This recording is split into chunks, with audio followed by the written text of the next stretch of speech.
Capítulo 12, Atos dos Apóstolos, a partir do verso 1. Nessa ocasião, o rei Herodes prendeu alguns que pertenciam à igreja, com a intenção de maltratá-los, e mandou matar à espada Tiago, irmão de João. Vendo que isso agradava aos judeus, prosseguiu prendendo também Pedro durante a festa dos pães sem fermento. Tendo-o prendido, lançou-o no cárcere, entregando-o para ser guardado por 4 escoltas de 4 soldados cada uma. Herodes pretendia submetê-lo ao julgamento público depois da Páscoa. Pedro então ficou detido na prisão, mas a igreja orava intensamente a Deus por ele. Na noite anterior ao dia em que Herodes iria submetê-lo ao julgamento, Pedro estava dormindo entre 2 soldados, preso com 2 algemas, e sentinelas montavam guarda à entrada do cárcere. Repentinamente apareceu um anjo do Senhor, e uma luz brilhou na cela. Ele tocou o lado de Pedro e o acordou. Depressa, levante-se, disse ele então. As algemas caíram dos punhos de Pedro. O anjo lhe disse: vista-se e calce as sandálias. E Pedro assim o fez. Disse-lhe ainda o anjo: põe a capa e siga-me. E saindo, Pedro o seguiu, não sabendo que era real o que se fazia por meio do anjo. Tudo lhe parecia uma visão. Passaram a primeira e a segunda guarda e chegaram ao portão de ferro que dava pela cidade. Este se abriu por si mesmo para eles e passaram. Tendo saído, caminharam ao longo de uma rua e de repente o anjo o deixou. Então Pedro caiu em si e disse: agora sei, sem nenhuma dúvida, que o Senhor enviou o seu anjo e me libertou das mãos de Herodes e de tudo que o povo judeu esperava. Percebendo isso, ele dirigiu-se à casa de Maria, a mãe de João, também chamado Marcos, onde muita gente se havia reunido e estava orando. Pedro bateu à porta, e uma serva chamada Rode, ou Rosa, veio atender. Ao reconhecer a voz de Pedro, tomada de alegria, ela correu de volta, sem abrir a porta, e exclamou: Pedro está à porta. Eles, porém, lhe disseram: você está fora de si. Insistindo ela em afirmar que era Pedro, sim, disseram-lhe: deve ser o anjo dele. Mas Pedro continuou batendo, e quando abriram a porta e o viram, ficaram perplexos. Mas ele, fazendo-lhes sinal para que se calassem, descreveu como o Senhor o havia tirado da prisão e disse: contem isso a Tiago e aos irmãos. Então saiu e foi para outro lugar. De manhã, não foi pequeno alvoroço entre os soldados quanto ao que tinha acontecido a Pedro, e fazendo uma busca completa e não encontrando, Herodes fez uma investigação entre os guardas e ordenou que fossem executados. Depois Herodes foi da Judeia para Cesareia e permaneceu ali durante algum tempo. Ele estava cheio de ira contra o povo de Tiro e Sidom, contudo, eles haviam se reunido e procuravam ter uma audiência com ele. Tendo conseguido o apoio de Blasto, homem de confiança do rei, pediram paz porque dependiam das terras do rei para obter alimento.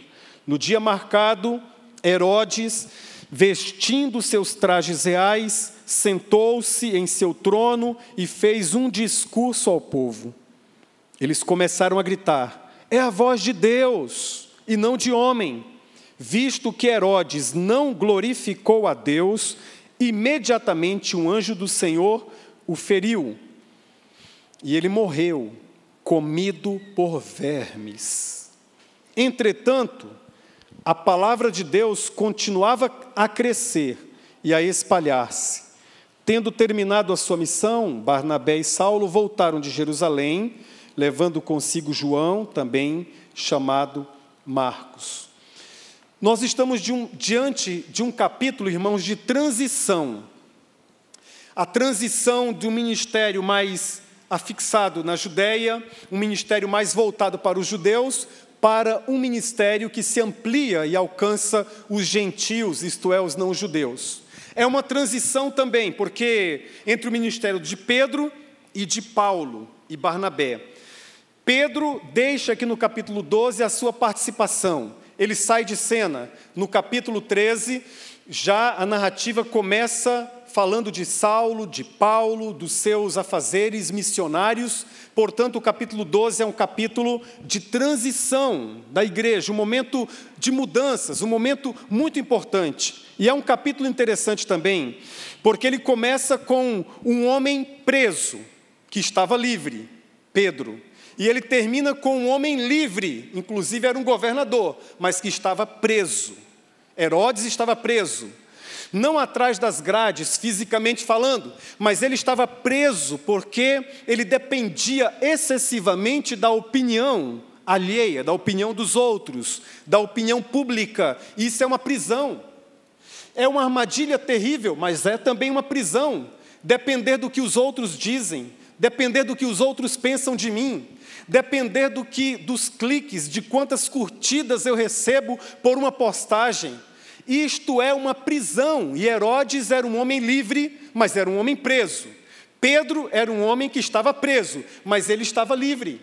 É um capítulo muito interessante. Este Herodes aqui é Herodes Agripa I. A Bíblia fala de alguns Herodes, pelo menos 4, assim, de maneira textual.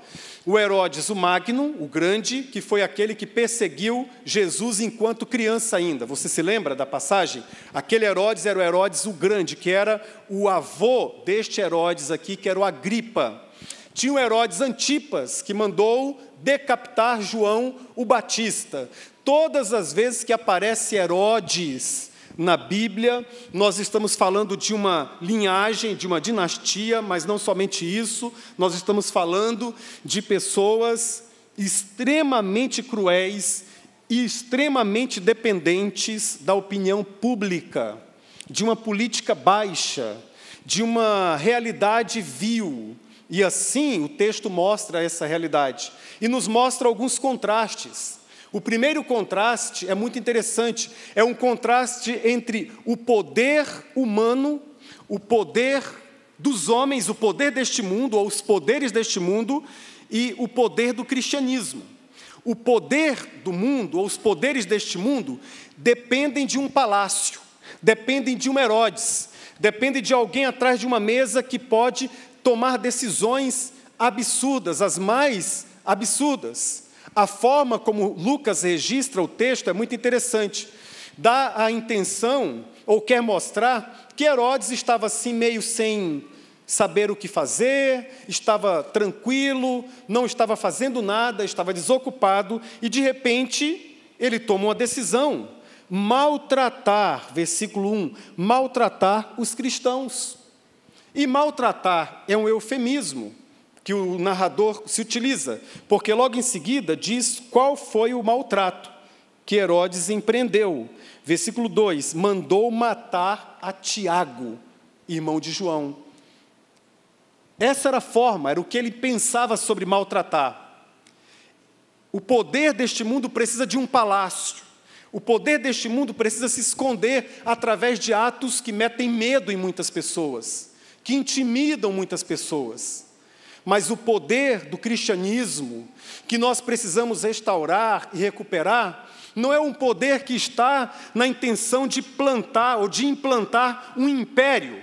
O poder deste mundo quer um império, mas o poder do cristianismo, ele representa um reino. E ele não precisa de um palácio, ele precisa de uma casa, a casa de Maria, é o que o texto diz. Enquanto Herodes aprontava e perseguia e matava os cristãos, no final de uma rua, no final de uma ruela, na casa de uma cristã simples, de nome Maria ou Miriam, alguns cristãos se reuniam para orar, e eles oravam fervorosamente.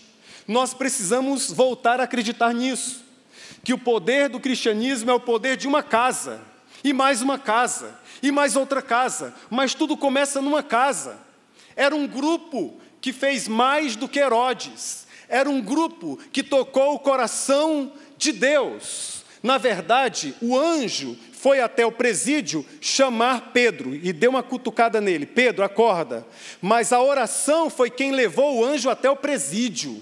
O cristianismo precisa deste poder, o poder de uma casa de oração, uma casa em que as pessoas oram. E diz a Bíblia aqui que eles oravam fervorosamente. Eu gosto dessa linguagem. Enquanto Pedro estava detido na prisão, versículo 5, a igreja orava intensamente a Deus por ele.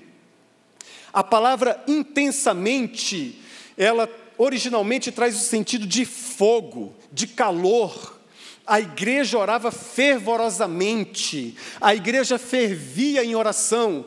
Se existisse uma espécie de termômetro espiritual, aquela igreja estava com a temperatura altíssima. Se nós tivéssemos este termômetro nos nossos dias hoje, e esse termômetro fosse colocado na sua casa, meu irmão, no seu pequeno grupo, meu irmão, como é que estaria a temperatura espiritual? Estaria mais para frio ou mais para o quente?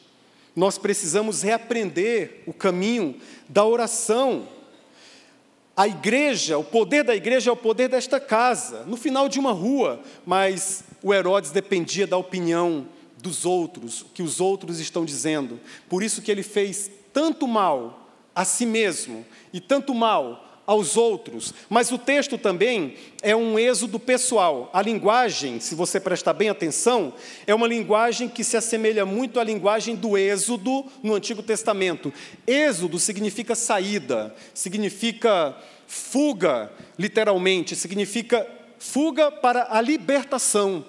Significa uma libertação, uma saída, uma passagem. E aqui nós encontramos também estes mesmos elementos de um êxodo na vida de Pedro.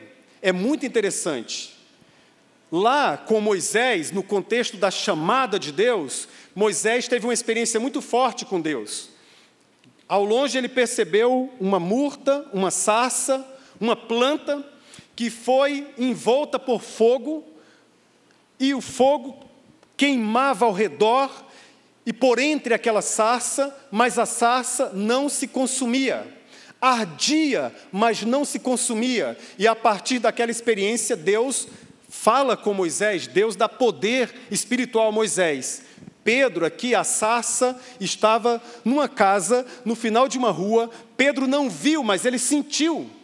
Ele sentiu o resultado, o reflexo. Aquela pequena igreja, pequena congregação, orando intensamente, orando fervorosamente, era como a sarça no deserto, que queimava, mas não se consumia, que ardia da presença de Deus, mas não se consumia, mas com resultados extraordinários, porque aquela experiência na casa de Maria, no final da rua, produziu uma experiência dentro de um presídio, lá com Pedro. E Pedro era um homem livre, porque Pedro dormia. Eu não sei quanto a você, mas algumas coisas me tiram a fome, me tiram o apetite. Alguns problemas que você enfrenta na vida têm esse potencial de tirar a fome. Comigo, pelo menos, acontece assim. Eu já não tenho tanto apetite quando eu estou diante de uma grande pressão, diante de um grande problema, diante de uma circunstância muito difícil. Aquele prato predileto, ele já não tem mais tanto sabor, o visual já não me agrada muito, eu como menos num dia, no outro dia as preocupações aumentam, eu como menos, eu vou perdendo o apetite, e depois o sono começa a ser difícil, eu já durmo pouco, vou dormindo menos ainda, e às vezes, uma noite inteira é passado numa vigília de angústia, de terror. Será que isso só acontece comigo? Será que você não perde a fome diante de um momento difícil? Será que você não perde o sono diante de um grande problema? Mas o que eu gosto aqui no texto é perceber que Pedro, ele não tinha um grande problema, ele tinha o problema. Ele estava preso injustamente. Ele estava preso e com um prazo de validade estabelecido por um homem cruel, por um déspota, por uma pessoa terrível, Herodes. Ele sabia que o tempo dele estava próximo, e ele sabia que, vencido aquele contexto da Páscoa, ele seria apresentado também para ser morto, para ser assassinado. Mas olha o que o texto bíblico diz, irmãos. Na noite anterior ao dia em que Herodes iria submetê-lo a julgamento, Pedro estava dormindo entre dois soldados. Impressionante. Ele sabia, amanhã será o dia do julgamento. Julgamento justo, com Herodes à frente. Ele sabia do resultado. Ele já antecipava o resultado. Mas com dois soldados, com algemas, com feridas no corpo, com feridas na alma, este homem conseguia dormir. E eu confesso para você que o que mais me impressiona nesse texto não é a presença do anjo. Isso também me impressiona. Isso também me chama atenção. Eu gosto muito da teologia dos anjos. Mas o que mais me impressiona é esse homem dormindo. É esse homem dormindo. Isto para mim é mais sobrenatural do que um anjo. É mais marca da presença de Deus do que um anjo. Porque dormir diante das circunstâncias difíceis, dormir diante dos problemas, é uma bênção que está amparada lá no texto bíblico de Salmo 4. Depois leia esse texto, o Salmo 4, eu leio quase todas as noites. O Salmo 4, o último versículo, diz assim: em paz eu me deito. Eu acho que é o versículo 8. Em paz eu me deito e logo durmo. Algumas versões trazem, e logo pego no sono, porque só o Senhor me faz repousar em segurança. Bendito seja o nome do Senhor. Em paz eu me deito e logo eu durmo, porque só o Senhor me faz repousar em segurança. Esse contraste entre o poder do mundo e o poder do cristianismo, ele é visível também aqui. Herodes certamente não conseguiria dormir. Herodes tinha problemas sérios, certamente. Mas Pedro dormia entre dois soldados, numa situação extremamente difícil. E lá no contexto do Êxodo, lá em Moisés, lá no Antigo Testamento, diante daquela experiência, há um comando para Moisés. Você se lembra do comando? Moisés, tire as sandálias dos seus pés, porque o lugar em que tu pisas é terra santa. Moisés, tira as sandálias, porque você precisa ter reverência, mas o contexto ali não é apenas de reverência. O contexto ali não é apenas de temor. O contexto ali não é apenas de respeito. Tudo isso estava presente, mas o contexto ali era de comunhão. Moisés, tira as sandálias, tenha contato com essa terra santa. Não tenha medo, pisa, coloca os teus pés nessa terra santa. Tenha contato, tire as sandálias. Tire as sandálias, vai ser gostoso caminhar. Você vai se lembrar do Gênesis, você vai se lembrar do paraíso, você vai se lembrar de como é a minha presença. Tira as sandálias dos seus pés, porque o lugar em que tu pisas é terra santa.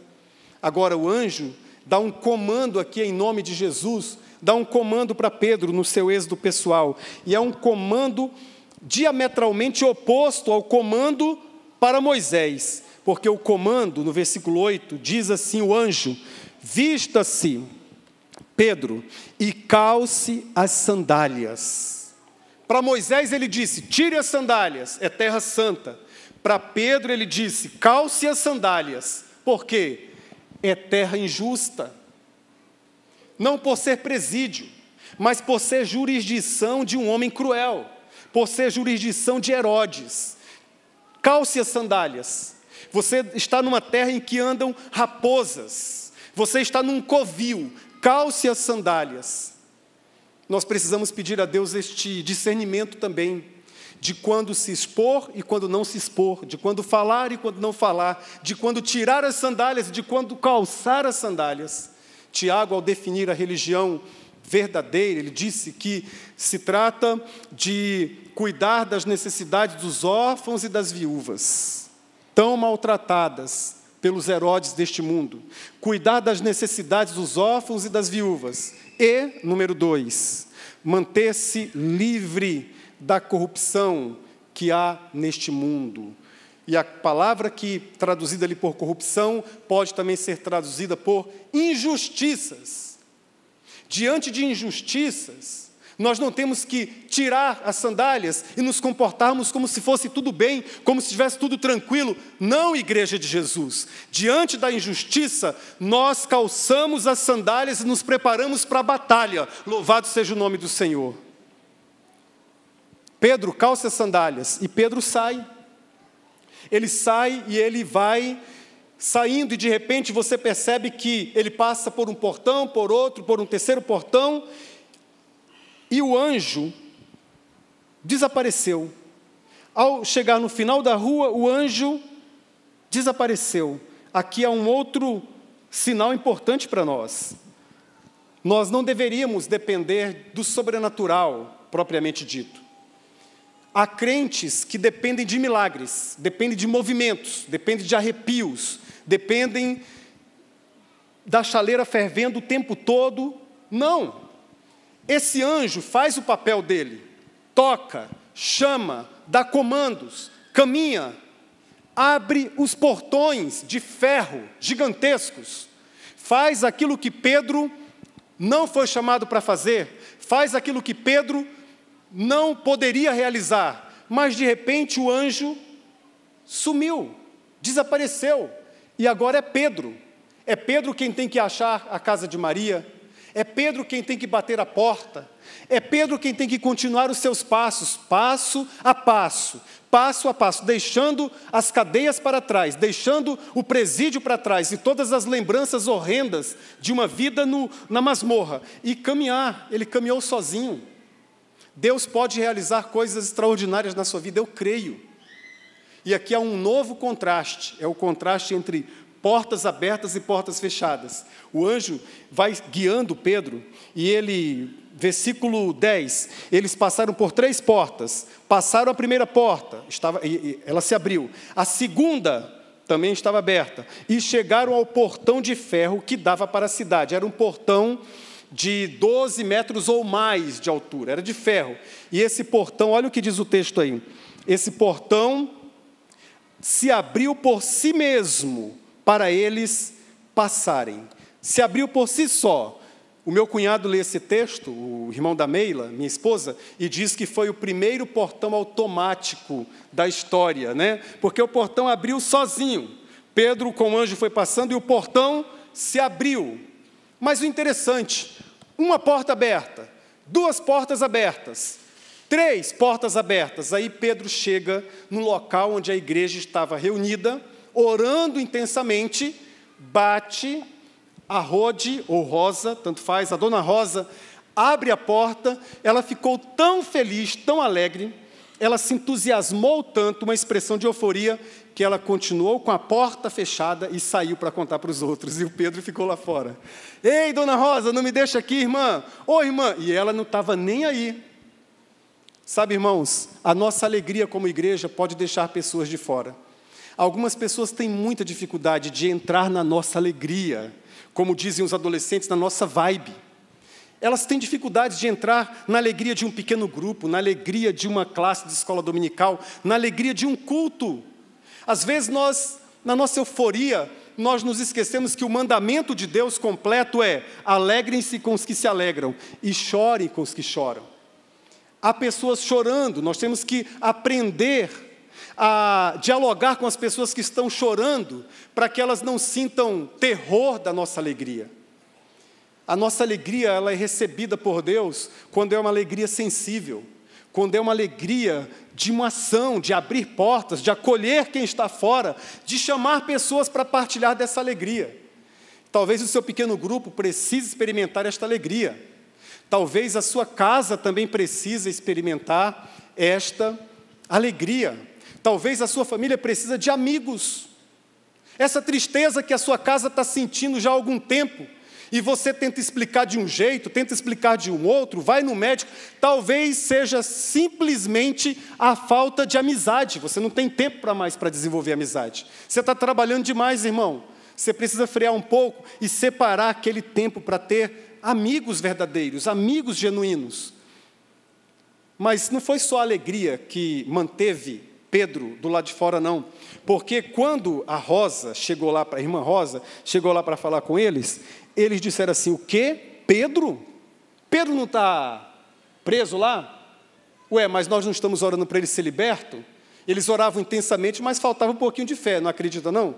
O pastor Gilson disse, se tivesse fé, eles já estavam orando com a porta aberta, porque eles iam crer de fato que Pedro ia chegar a qualquer momento. Agora, eles oram para Pedro ser liberto. Pedro é liberto, eles não deixam o homem entrar? Que negócio é esse? Eles estavam acreditando mesmo? E nós somos assim. Nós oramos assim. Nós oramos com um olho. Nesse olho aqui a gente ora intensamente. Nesse olho aqui a gente desconfia um pouquinho. Nesse olho aqui a gente ora intensamente. Nesse olho aqui a gente se pergunta quem que tem 20 mil para emprestar para a gente. Vamos lá, na lista aqui.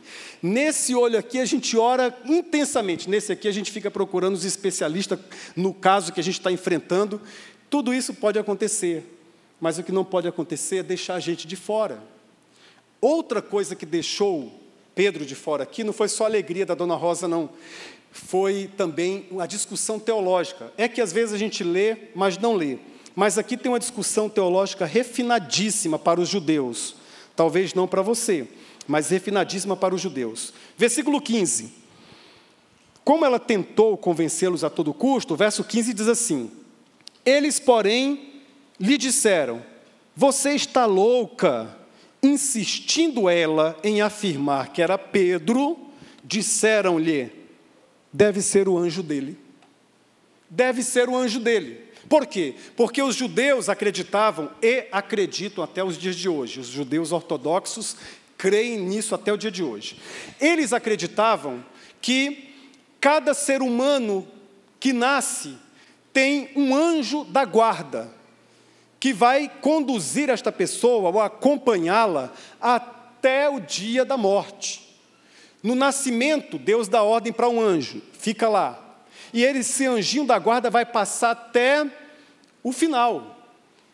É claro que algumas igrejas evangélicas creem nisso também, por causa de Mateus capítulo 18, versículo 10, que diz que Deus fica muito triste quando nós maltratamos as crianças, nós desprezamos as crianças, e Deus diz mais ali, através de Mateus, capítulo 18, versículo 10, que inclusive os anjos destas crianças estão na presença de Deus, na face de Deus, olhando por elas, esses anjos. Então, eles acreditavam piamente que nasceu, Deus destina um anjo, mas não era só isso que eles acreditavam. Eles acreditavam que esse anjo, ele ia se materializando, ele tinha, quando ele aparecia, né, porque é invisível, mas ele tinha a aparência da pessoa para a qual ele fora designada para cuidar. Então imagina, por exemplo, se ele saiu, né, mas se o anjo do pastor Gilson, por exemplo, ele ia ter aquele jeitinho do pastor Gilson, carinhoso, né, seria um anjo moreninho e também usaria suspensório. Não deve ter espelho no céu, né? O anjo do pastor Júnior seria também assim, um anjo magrinho, perdendo os cabelos, alguns ficando branco, outros caindo. Eles acreditavam nisso, que era aparência similar. Por isso que eles disseram aqui: não, mulher, você está louca. O anjo deve ser o anjo de Pedro, não é ele não. Sair daquele presídio, impossível. Mas deve ser o anjo dele. Deve ser o anjo dele. Mas o que mais me chama a atenção também é que, mesmo sendo anjo, eles deixaram o anjo de fora. Que falta de respeito com o sobrenatural, com o sagrado. Se era um anjo, deixa o anjo entrar. Mas eles tomaram coragem, foram lá e viram que era Pedro. Aí Pedro faz um gesto de silenciá-los. E aqui há um outro recado para a igreja. A gente fala demais. A gente fala muito. As nossas discussões teológicas, elas podem ser muito frutíferas, eu acredito em boas discussões teológicas, mas elas podem ser também distrações. Porque Pedro ficou do lado de fora não apenas por causa da alegria da irmã Rosa. Pedro ficou do lado de fora também por causa de uma discussão teológica. É o anjo, não é Pedro, não é Pedro, é o anjo. E hoje nós temos as mesmas discussões teológicas sobre os mais variados assuntos, e esses assuntos variados mantêm as pessoas de fora. Mantêm as pessoas do lado de fora. Até sobre a volta de Jesus nós temos umas 10 correntes diferenciadas. Se Jesus vem antes do milênio, se vem depois, se a tribulação é antes, se é depois. A gente tem teologia sobre tudo. E chegou na hora da igreja pensar numa teologia. Como deixar, ou acolher, ou ser sensível às centenas e milhares de pessoas que estão do lado de fora, sendo libertas pelo Senhor, porque Deus está agindo no mundo, Deus está agindo, Deus está trabalhando. Como nós podemos ser a igreja que ora fervorosamente, que ora intensamente, mas que tem uma qualidade a mais, qual seja, manter as portas abertas e acreditar que não é anjo, não, é gente mesmo. Quem chega aqui é gente, com problemas, com dificuldades, não tem asinhas, mas pode ter o poder de Deus, pode ter o poder do Espírito Santo. O poder do Evangelho é o poder de uma casa de oração, que pode ser a sua, que pode ser a minha. Finalmente, o terceiro contraste é entre o sucesso do homem e a glória de Deus. O sucesso do homem é prefigurado em Herodes, e o fim deste texto ele é muito trágico, você viu. O Herodes, ele tinha uma mania, todas as vezes que esse Herodes Agripa aparece, ele quer agradar alguém. O texto começa dizendo que ele queria agradar os judeus. Eu quero agradar os judeus, já sei, vou matar os inimigos dos judeus. Vou matar os cristãos. Ele é preocupado com sucesso e com fama. Nos finalmente do texto bíblico, conta que ele foi resolver uma pendenga entre dois grupos. E ele teve uma oportunidade de discursar para aqueles dois grupos. Ele se vestiu com trajes reais, mas ele não era rei. Ele era apenas o governador de um distrito. Ele não era o imperador Herodes. Ele era apenas o governador de um distrito, mas ele se orna com trajes reais. E ele começa a falar, e ele tem uma oratória impecável, porque a expressão aqui, a sua voz, parecia a voz como de um Deus. Na verdade, é mais do que a fonê, mais do que a voz, simplesmente. Era a sua estrutura de pensamento, o seu discurso, a sua palestra. Ele tinha uma lábia, ele era uma pessoa que discursava, ele era um mito. Esse é o sentido aqui. E o povo percebeu isso, porque o povo, percebendo isso, diz assim: é a voz de um Deus e não de um homem. O povo tem um processo extremamente danoso, extremamente ruim, de deificar algumas autoridades, de endeusar algumas autoridades. Tem também o poder de demonizar outras, e é ruim também.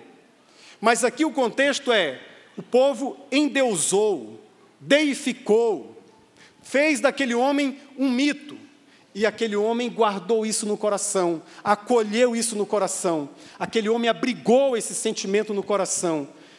E o que a Bíblia diz? E ele não deu glória a Deus, ele não glorificou a Deus. E visto que ele não glorificou a Deus, ele morreu comido por vermes.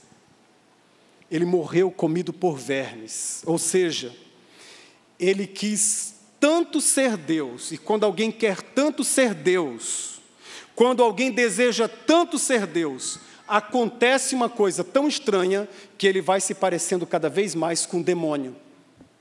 Herodes se parecia com o demônio. Ele é cruel, ele manda matar Tiago, ele manda matar os soldados que estavam prestando apenas um serviço. Ele é cruel, porque o Evangelho nos fala de Deus, que tirou a sua capa, que não teve por usurpação ser igual a Deus, mas que humilhou-se, que tomou uma forma humana, e nessa forma humana assumiu a forma de servo, e humilhou-se mais ainda, assumindo a morte na cruz. A Bíblia nos fala de um Deus que quis ser humano, ser um humano como você e como eu. A Bíblia fala de um Deus que se humanizou, para que nós aprendêssemos a ser humanos de verdade.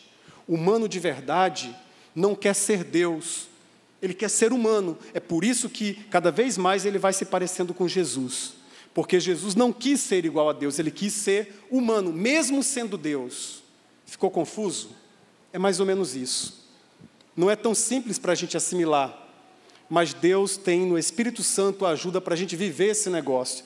Esse grupo aqui deificou, e ele foi consumido vivo por vermes. É uma forma da Bíblia dizer o seguinte: no final das contas, você e eu, nós, alguns de nós vão experimentar 70 anos, 80 anos, outros vão receber uma bênção chamada bênção da longevidade e vão chegar aos 99 anos. Essa semana foi o aniversário do Pedrinho. O Pedrinho já era um senhorzinho quando eu caminhava ali na Igreja do Bosque, na minha adolescência, e ele já era um senhorzinho. Essa semana que passou, o Pedrinho completou 105 anos, e ele estava em pé ali, de frente para o seu bolinho, ali por um bolo, e alegre, feliz, ele estava em pé, segurando na mesa, e ele ainda caminha com dificuldades, mas ele tem 105 anos. Só que se Jesus não voltar antes, se a igreja não for arrebatada antes, cada um de nós vai experimentar a morte.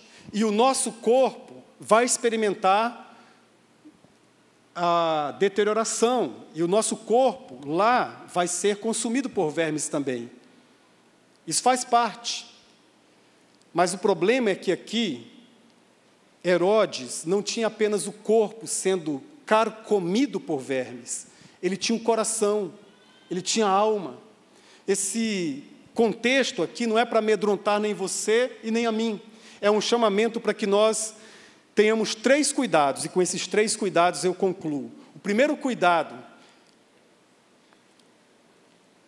é cuidado para que nós não nos esqueçamos que o reino de Jesus não é deste mundo.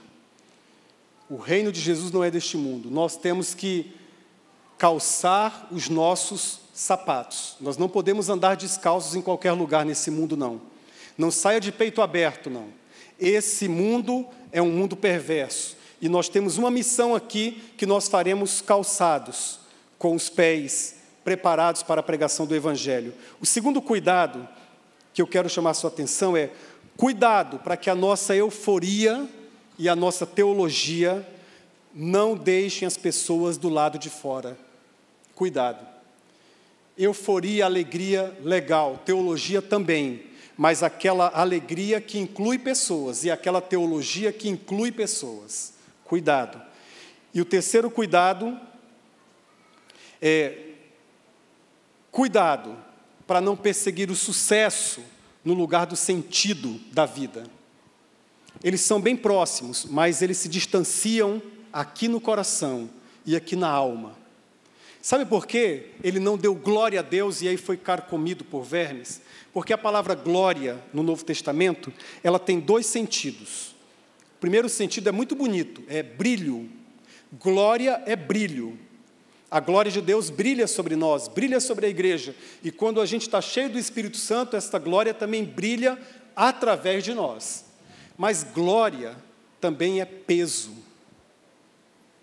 Peso. O sucesso também é peso. Não pense que o sucesso é leve. Não pense que você ser uma figura pública é leve. Muitas pessoas que têm sucesso na vida estão sendo consumidas pela depressão, vivas sendo consumidas, porque têm que manter aquele sucesso e dependem da opinião dos outros, dependem do que o Twitter diz, do que as pessoas estão dizendo nas redes sociais. O sucesso é pesado para muita gente.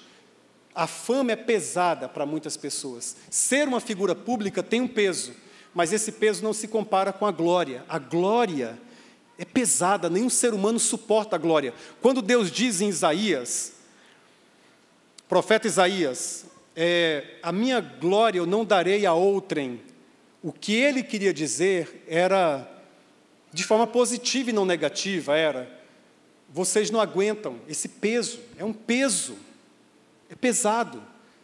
Quando o Herodes assumiu para si uma glória que não era dele, mas era de Deus, quando as pessoas disseram, ele é Deus, ele fala como um Deus, ele não é um homem, e ele aceitou tudo aquilo, aquele peso simplesmente esmagou o coração de Herodes, esmagou a sua alma, e os vermes foram apenas detalhes do texto.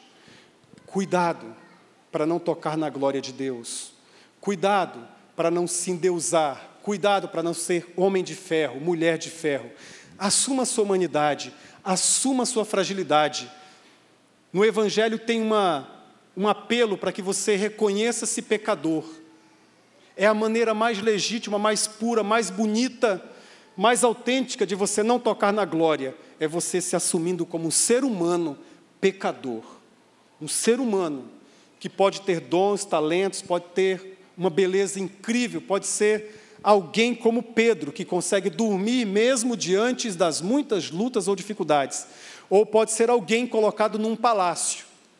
Mas se for colocado no palácio, seja como Esther e não como Herodes. Tem muitas coisas para dizer. Eu falava com o pastor Daniel no intervalo dos cultos, que este foi o texto mais difícil que eu encontrei em Atos dos Apóstolos até agora.